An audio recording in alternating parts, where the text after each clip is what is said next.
kapan kita harus HK saat trading. Nah, jadi video kali ini tuh saya akan nge-share gimana sih pengalaman saya HK tapi nggak lihat bid offernya. Jadi HK-nya itu kayak ngawur gitu, bukannya direspon tapi saya malah kena ya guyuran.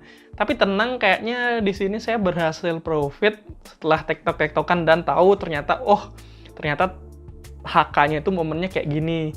Nah, jadi biar nggak bingung ya kalian sama yang nggak maksud, kita langsung saja ke videonya. Nah, sahamnya itu adalah BABP.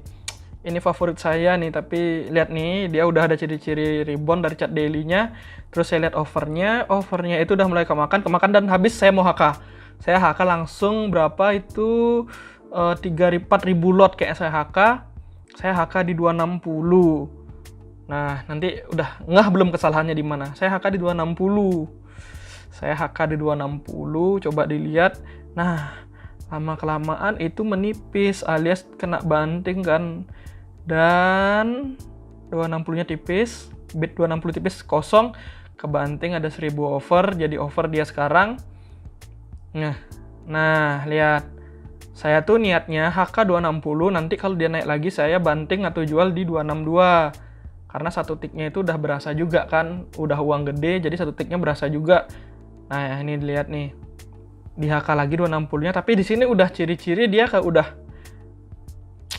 nggak berhasil. Karena apa? Terjadi setelah di HK malah dibuang ke kiri, di HK dibuang ke kiri. Nah, terus terjadi pola yang sama. Nah, saya belum ngeh tuh karena kan ini kayaknya awal-awal saya beradaptasi uang 100 juta, terus saya nggak ngeh. Nah, bener kan? 260 yang tadi saya HK menjadi menjadi over yang tebal. Nah, di mana ada potensi dia turun sampai 258. Nih saya udah siap-siap cut loss. Nah, kenapa nggak cut loss di BEP? Karena apa waktu itu pertimbangannya saya juga lupa ya. Pokoknya intinya jual saya itu udah paling bawah itu satu tick udah jualnya. Atau jual BEP atau kalau bisa itu profit. Tapi dilihat nih, saya masih pengen biar kena dulu nih 262-nya biar kena. Nih lihat. Nah, di sini sebenarnya kalau saya itu udah pasang over juga di 260 itu langsung pasti turun langsung karena overnya berarti semakin tebal kan. Nanti lihat lama-lama 260-nya itu akan tebal. Nah, jadi lihat lama-lama itu akan tebal dan nggak ada yang mau HK lagi. Lihat nih, jadi lambat banget. Saya masih mempertimbangkan ada orang-orang yang mau HK juga 260-nya sehingga dia bisa naik ke 262. Tuh. Nah, 260-nya terisi dan lebih besar daripada 258, otomatis yang terjadi kena banting, dan ketika menipis saya langsung banting juga, dan itu orderan saya yang paling pertama. Ya, jadi saya nggak langsung berhasil match, tapi saya mengantri juga. Tahu di mana kesalahannya tadi? Kesalahannya tadi saya itu malah HK 260, padahal 260 itu nggak lebih tebal daripada 262. Nih coba lihat nih, 262-nya itu kan ada 50.000, 40.000 tadi. Sementara 260 itu cuma 20 ribuan. Nah, saya HK-nya malah di yang 260. Harusnya kalau ingin dapatkan momen HK yang enak itu atau HK yang berhasil itu di over yang agak sedikit tebal, dan emang ada orang-orang yang HK-nya juga cepet banget gitu loh, bukannya lambat kayak tadi. Tadi itu kan lambat HK-nya.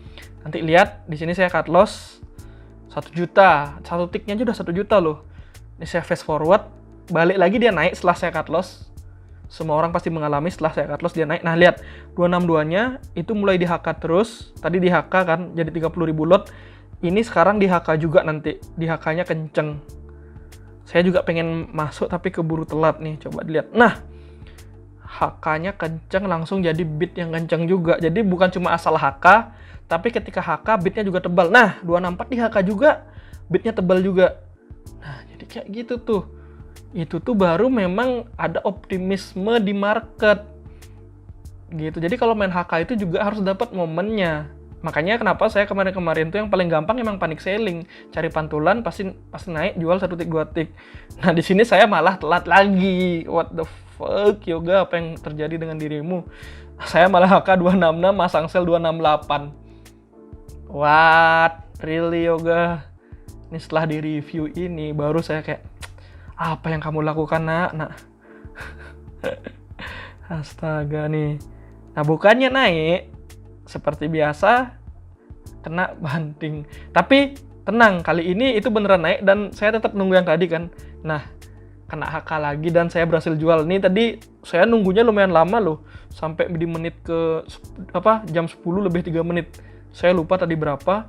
Nah, end of the day, akhirnya selama beberapa menit trading di sini dengan lihat tektokan buy sell BABP, akhirnya saya bisa membukukan profit jadi 900.000 dari yang cut loss 1 juta.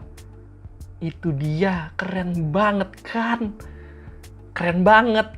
Itu dia, kita yang ingin saya sampaikan di sini, ketika kita cut loss itu, kita jangan dulu langsung kayak baper, walaupun cut lossnya mungkin besar kan, karena mungkin modal sebelumnya itu selama beberapa bulan itu fokus di 10 juta, itu paling turun 1%, 0, berapa itu baru 100.000, 200.000, 300.000, segituan kan.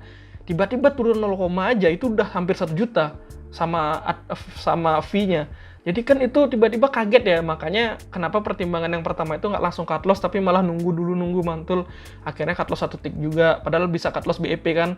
Kayak gitu, karena penyesuaian. Kita semua tuh butuh penyesuaian. Mungkin teman-teman yang emang cut loss-nya itu sering cut loss atau nggak kena mental itu karena mungkin masih penyesuaian dengan metode baru, makanya kayak gitu. It's okay, itu bagian dari proses. Coba bayangkan teman-teman yang sekarang sama yang dulu mungkin nggak berani sama sekali di saham, nggak berani sama sekali trading, tapi beberapa hari udah mulai berani trading, udah berani cut loss walaupun kena mental, tapi nggak apa-apa, it's the process. Nah, itu dia, gimana? Ya, mudah-mudahan ada yang dapat dipelajari sih, dan jangan lupa coba lihat link di bawah, segera kamu klik, itu kuotanya cepat banget full, jadi batch 1 sampai batch 7 itu udah ramai dan cepat fullnya, dan testimoninya juga ada yang berhasil, dan ya ada yang masih belajar juga, jadi no worry, no problem. Nah itu dia, seperti biasa, ya traktir kopi, sudah banyak teman-teman yang mentraktir kopi, dan saya sangat thank you buat kalian semua. Nah itu dia, sampai bertemu di video selanjutnya, mudah-mudahan ya, karena selama beberapa minggu ke depan tim Padepokan BTS akan enjoy di Bali. Yes, mantap. Tergantung video ini kapan diupload, apakah saya sudah di Bali atau belum, pulang kampung. Ya mudah-mudahan kita ketemu di video selanjutnya. Mudah-mudahan saya uploadnya nggak lama atau saya sempat record. Ya pokoknya lihat nanti deh. Itu saya Yoga Rusana, pamit.